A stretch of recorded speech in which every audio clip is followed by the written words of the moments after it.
Hello दोस्तों, कैसे हैं आप सभी गाइस। आज मैं दोबारा आपके लिए लेके आया हूँ नोवोलैंड ईगल फ्लैग। मुझे पता है कि अब तक ये सीरीज मेरे चैनल पे थोड़ी लेट हो रही थी, मगर आज से ये सीरीज मेरे चैनल पे आपको रेगुलर देखने को मिलेगी। तो बिना टाइम वेस्ट किए चलिए वीडियो को स्टार्ट करते हैं। एपिसोड की स्टार्टिंग में हमें किंग यान के महाराज को दिखाया जाता है, जिन्हें अब लग गया था कि असूले अब नहीं रहा, क्योंकि सबके इतना ढूंढने के बाद भी उन्हें असूले का कुछ भी पता नहीं चलता है। जिसके बाद वो सभी मिलके असूले की फ्यूनरल की तैयारी कर रहे थे, जहां पर महाराज के साथ साथ उसके दोनों बेटे और सुमा भी मौजूद थी। और सुमा को अब बहुत ही ज्यादा दुख हो रहा था, क्योंकि असूले को उसने खो दिया था और उसकी आंखों में आंसू निकलते जा रहे थे। जहां महाराज बोलते हैं, मैंने इतने लोगों को मारा है मगर मुझे कभी भी किसी बात का अफसोस नहीं हुआ, मगर आज अपने बेटे को खोने के बाद मुझे बहुत ही ज्यादा दुख हो रहा है। और नेक्स्ट सीन में हम कुछ सिपाहियों को देखते हैं जो कि जंगल से बाहर जा रहे थे कि तभी अचानक से उनके ऊपर कुछ भेड़ियों ने हमला कर दिया था,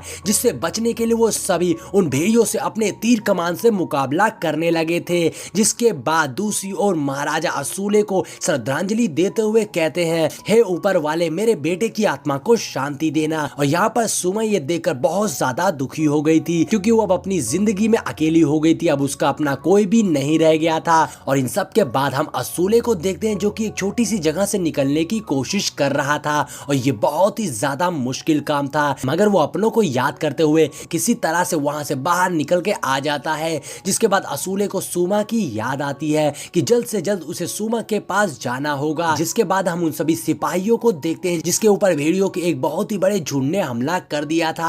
तो दूसरी ओर महाराज से एक बंदा आके बोलता है कि अब आपका वो काम कौन करने वाला है जो असूले करने वाला था। जिसपे महाराजा बोलते हैं कि इसके बारे में हम बाद में बात करेंगे। तभी एक सिपाही आके महाराजा को बताता है कि बहुत सारे भेड़ियों ने हम पर हमला कर दिया है। तो महाराजा अपने बंदों में से ज्यादा लोगों को यहाँ से बाहर निकलने को कहते हैं और बचे हुए लोगों को लेकर भेड़ियों की ओर लड़ाई करने चल देते हैं। और वहां पर उन दोनों ही दलों में बहुत जबरदस्त फाइट हो रही थी, जिसके बाद भेड़िए डर के वहां से भागने लगे थे, क्योंकि वो सभी किंग यान से हार रहे थे। अब वहीं दूसरी ओर हम असूले को देखते हैं, जिससे अपने सामने एक भेड़िया दिखाई देता है जो बहुत ही मजे से एक डेड बॉडी को खा रहा था। अब असूले को देखकर वो भेड़िया असूले के ऊपर हमला कर देता है, जिससे फाइट करते वक्त असूले का ब्रॉन्ज ब्लड एक्टिवेट हो गया था, मगर इसकी मदद से असूले उन भेड़ियों को मार देता है। और दूसरी ओर महाराजा भेड़िया का पीछा कर रहे थे, मगर तभी वो सभी देखते हैं कि ये बस उन भेड़ियों की चाल थी। भेड़ियों ने उन सभी को अपने एरिया में लाके हर तरफ से घेर लिया था और वो सभी बीच में फंस गए थे। यहाँ पे वो भेड़िए इंसान की तरह दिमाग चला रहे थे। अब दूसरी ओर हम सुमा को देखते हैं, जो कि बांसुरी बजाते हुए असूले को याद कर रही थी, क्योंकि असूले की उसे बहुत ज्यादा याद आ रही थी। तभी वहां पर असूले आ जाता है, जिसकी आवाज सुनते ही सुमा खुशी के मारे रोने लगी थी और उसे बहुत तेजी से गले लगा लेती है। अब यहाँ पे असूले सुमा को चुप कराते हुए अपने ब्रॉन्ज ब्लड के बारे में बताता है और साथ ही सुमा को वापिस किंग यान सेक जाने को कहता है, क्योंकि अब असूले ने ठान ली थी कि वो अपने राजा की मदद करने के लिए वापस जाएगा। वहीं दूसरी ओर भेड़ियों ने अंधेरा होते ही किंग यान के लोगों के ऊपर हमला कर दिया था, जिससे वो सभी मिलकर मुकाबला कर रहे थे। अब हम देखते हैं कि एक तरफ से किंग यान तो दूसरी ओर से भेड़ियों के दल में फाइट हो रही थी। और तभी किंग यान के लोगों को वहीं पे भेड़ियों का सेनापति दिखाई देता है, जिसे देखकर वो सभी समझ गए कि इन छोटे मोटे भेड़ियों को मारने से कुछ भी नहीं होगा, हमें सबसे पहले इस भेड़िए के सरदार को मारना होगा। इसलिए महाराजा के कहने पर टुआबो उस भेड़िए के सरदार से फाइट करने लगता है और उसे मार देता है। तभी वहीं दूसरी ओर से असूले भी वहां पर आ जाता है और असूले को वहां पर भेड़ियों का असली सरदार दिखाई देता है, क्योंकि किंग यान के लोगों को नहीं पता था कि जिसे उसने मारा है वो नकली सरदार था। और तभी वो वॉल्फ किंग तेजी से आवाज लगाता है और उसके आवाज लगाते ही वहां पर बहुत सारे भेड़िए आ गए थे और सभी मिलकर किंग यान के ऊपर हमला कर देते हैं। और साथ ही वॉल्फ किंग ने भी अपने भारी भरकम शरीर के साथ उन सभी से फाइट करना शुरू कर दिया था। तो असूले भी अब किंग यान के लोगों की मदद करने के लिए जंग में उतर गया था। तो वहीं वॉल्फ किंग बहुत ही ज्यादा खतरनाक था, वो बहुत ही आसानी से बहुत सारे सैनिकों को मार दे रहा था और अब उसका अगला टारगेट राजा होता है। और वॉल्फ किंग अब राजा के ऊपर हमला कर देता है, तो राजा भी उसे मारने की कोशिश करता है और अपनी स्वॉर्ड से उसके ऊपर हमला कर देता है, मगर वॉल्फ किंग उससे नहीं हारता और बहुत ही आसानी से उसे दांतों से पकड़ के दूर फेंक देता है। लेकिन तभी वहां पर राजा राजा को बचाने के लिए उसका बेटा असूले आ गया था, जो आते ही सीधा वॉल्फ किंग से भिड़ जाता है और असूले ने अपनी स्वॉर्ड से वॉल्फ किंग को रोक के रखा था और लगातार उस पर हमला कर रहा था। असूले अपने फादर से कहता है कि अब मैंने भी तलवार चलाने सीख ली है, इसलिए आप परेशान मत होइए, मैं आपको बचा लूंगा। अब असूले ने वॉल्फ किंग को घायल कर दिया था, मगर वॉल्फ किंग भी बहुत ही ज्यादा जिद्दी था। वो असूले को दूर फेंक देता है, जिसके बाद वॉल्फ किंग दोबारा से असूले के ऊपर अटैक करने जाता है, लेकिन यहाँ पर असूले की स्वॉर्ड उसके हाथों से छूट गई थी और इसी का फायदा उठाकर वॉल्फ किंग उसके ऊपर हमला कर देता है। तो दूसरी ओर राजा देखता है कि असूले की स्वॉर्ड उसके सामने पड़ी हुई है और वो धीरे धीरे उसकी तरफ बढ़ के उसकी स्वॉर्ड को उठाने चलता है और यहाँ पर असूले के सामने उसे एक बहुत ही बड़ी सी स्वॉर्ड दिखाई देती है, जो कि राजा की स्वॉर्ड थी। इसलिए असूले उस स्वॉर्ड को लेने चल देता है, जिससे असूले वॉल्फ किंग को खत्म करने वाला था। और भागते हुए असूले को उस ओल्ड मैन की बातें याद आ रही थी, जहां उसने बोला था कि तुम्हें ब्रॉन्ज ब्लड की पूरी पावर्स को पाने के लिए उससे एक्सेप्ट करना होगा, लेकिन ब्रॉन्ज ब्लड बहुत ही ज्यादा खतरनाक होता है, अगर ये तुम्हारे ऊपर हावी हो गया तो ये जरूर से तुम्हारी जान ले लेगा। इसलिए किसी तरह से असूले को ब्रॉन्ज ब्लड को कंट्रोल करना होगा। इसलिए अब असूले ने उस ब्रॉन्ज ब्लड की पावर्स को एक्टिवेट करने लगा था, जहां सामने उसे वापस से वही गोल्डन लॉयन दिखाई देता है, जिसकी पावर्स को असूले ने अब स्टोर कर लिया था और अब असूले की पूरी बॉडी में ब्रॉन्ज ब्लड का ऑरा एक्टिवेट हो गया था और देखने में ही समझ में आ गया था कि असूले बहुत ही ज्यादा पावरफुल हो गया है, उसकी पावर्स हद से ज्यादा बढ़ चुकी है। और ये देखते हुए असूले अपनी स्वॉर्ड स्लैश से उस वॉल्फ किंग के ऊपर हमला कर देता है, जिसे सामने पड़ते ही वॉल्फ किंग उसकी चपेट में आ गया था और वो नहीं संभल पाता है। और इतना ही नहीं बल्कि जितने भी वॉल्फ उसके चपेट में आ रहे थे वो सभी मारे जा रहे थे। अब असूले की यह अटैक बहुत ही ज्यादा घातक साबित हो गया था और अब वॉल्फ किंग के मरने के बाद सभी भेड़िए डर कर वहां से भाग जाते हैं और राजा असूले के पास जाने लगता है, लेकिन असूले की हालत बहुत ही ज्यादा खराब हो गई थी और असूले अपने फादर की गोद में गिर गया था। हम नेक्स्ट सीन में असूले को उसी स्पिरिचुअल वर्ल्ड में देखते हैं, जहां आगे जाते हुए वहां उसे उसकी पुरानी फैमिली भी नजर आती है, जिनके साथ कभी वो रहा करता था। अब असूले उनके पास जाने की कोशिश करता है मगर जा नहीं पाता और फिर असूले एक बोट में पहुंच जाता है, जहां कोई ताकत उसे खींच रही थी। तभी उसे उसकी फैमिली दोबारा से दिखाई देती है,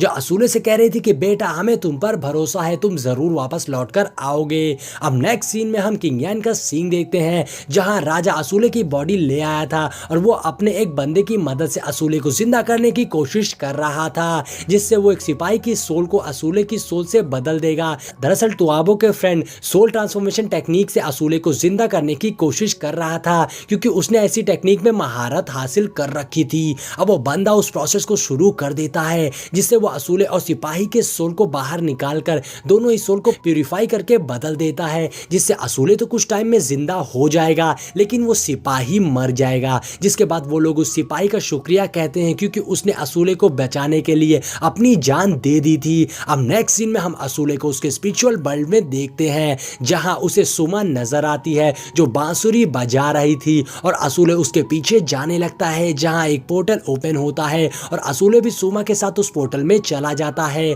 अब सीन टेंट में आता है, जहां सब लोग असूले के जागने का इंतजार कर रहे थे। अब असूले को होश आ गया था, जो देखकर सब खुश हो गए थे और लू शेंग और सुमा सबसे ज्यादा खुश थे। जिसके बाद लू शेंग बाहर आकर जनरल शेन और ताओबो को शुक्रिया कहता है असूले की जान बचाने के लिए, जिस पे ताओबो कहता है ये सब तो गॉड ने किया है, हमने कुछ भी नहीं किया। किसी को भी दोबारा जिंदा करना प्रकृति के नियमों के खिलाफ है, जिसकी कीमत हमें चुकानी पड़ती है। और आगे तो असूले को अपने साथ ले जाने की इजाजत मांगता है टेंग डायनेस्टी पर कब्जा करने के लिए। तोबा कहता है हमें इस काम के लिए पसूर फैमिली के वंशज की जरूरत है, जिसके अंदर ब्रॉन्ज ब्लड की ताकत हो। और इस चीज को हम सब ने देखा है, असूले ने कैसे वॉल्फ किंग को हरा दिया था, इसलिए वो लू शेंग के सामने सर झुकाकर रिक्वेस्ट करने लगते हैं असूले को जंग में ले जाने के लिए। लेकिन एस्ट्रोलॉजर इस पे राजी नहीं हो रहा था और वो नाराज होकर वहां से चला जाता है। अब लू शेंग कहता है असूले आने वाले वक्त में हमारे किंग यान डायनेस्टी का महाराजा बनेगा, इसलिए उसे अभी इन सब चीजों को सिखाना होगा।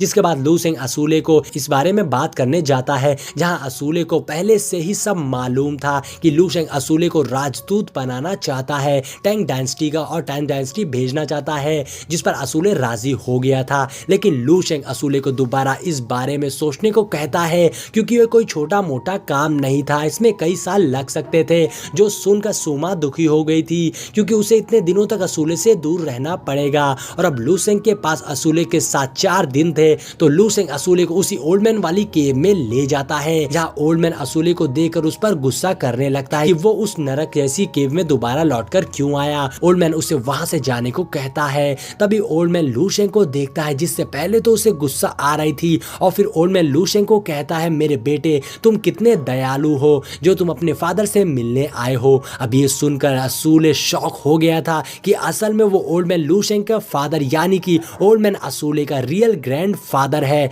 लेकिन उसे समझ में नहीं आता कि उन्हें यहाँ क्यों कैद किया गया है। अब लू शेंग असूले को बताता है कि ये तुम्हारे ग्रैंडफादर लूगो हैं, जिन्होंने अकेले ही पूरे ईस्टर्न आर्मी को मार दिया था। लू शेंग अपने फादर से कहता है, मुझे समझ नहीं आ रहा आप मौत को गले क्यों लगा रहे हैं। जिस पर लूगो कहता है, मैं आजाद होना चाहता हूँ। लेकिन कू कहता है, आजाद ताकि तुम फिर से लोगों को मारो। जिस पर लूगो कहता है, असूले की बॉडी में ब्रॉन्ज ब्लड है, इसलिए मैंने इसे स्वॉर्ड टेक्निक सिखाई। जिससे लू शेंग कहता है, इसीलिए इस टेक्निक को यूज करने से असूले की डेथ हो गई थी। जिसे सुनकर लूगो शॉक हो गया था। लू शेंग लूगो पर गुस्सा होते हुए कहता है, तुमने मेरी माँ को मार डाला, मेरी बहन को भी, और अब तुम्हारी वजह से मैंने अपने बेटे को भी लगभग खो ही दिया था। तुमसे बड़ा डेविल कौन होगा। असूले लू शेंग से कहता है, क्या आपने इसलिए ग्रैंडफादर को कैद किया है। लू शेंग कहता है, यही मैं तुम्हें दिखाना चाहता था कि ब्रॉन्ज ब्लड कितना ज्यादा खतरनाक है। अब यहाँ लूगो कहता है, मैं असूले को एक और टेक्निक सिखाना चाहता हूँ, क्योंकि मैं नहीं चाहता कि असूले मेरी तरह कोई पागल इंसान बन जाए। लेकिन लू शेंग को बहुत गुस्सा आ रही थी, क्योंकि उसे लूगो से बहुत दर्द मिला था। इसलिए असूले लू शेंग को कहता है, क्या आप ग्रैंडफादर को आजाद नहीं करेंगे। लेकिन लू शेंग वहां से जाने लगता है। तभी लूगो लू शेंग से कहता है, जो हुआ वो बीत गया, लेकिन अब मैं किंग यान के महाराज लू शेंग से रिक्वेस्ट करता हूँ, क्या तुम मुझे एक पल के लिए अपनी फैमिली का हिस्सा बनाओगे, क्योंकि मैं अपनी फैमिली के बीच में मरना चाहता हूँ। जो सुनकर लू शेंग भी दुखी हो गया था और उसके आंसू निकल रहे थे, क्योंकि वो चाहे जितना भी नफरत करे, लेकिन लूगो उसका फादर था। फिर भी लू शेंग वहां से चला जाता है। तब 4 दिन बाद असूले वहां से जाने लगता है, जहां असूले लू शेंग को सुमा की जिम्मेदारी देकर उसका ख्याल रखने को कहता है। अब सभी दुखी होते हुए असूले को अलविदा कहते हैं। असूले भी सैड होकर वहां से चला जाता है और आखिर में टैंग डायनेस्टी के एक वॉरियर को देखते हैं। और इसी के साथ में ये पार्ट यहीं पर एंड हो जाता है।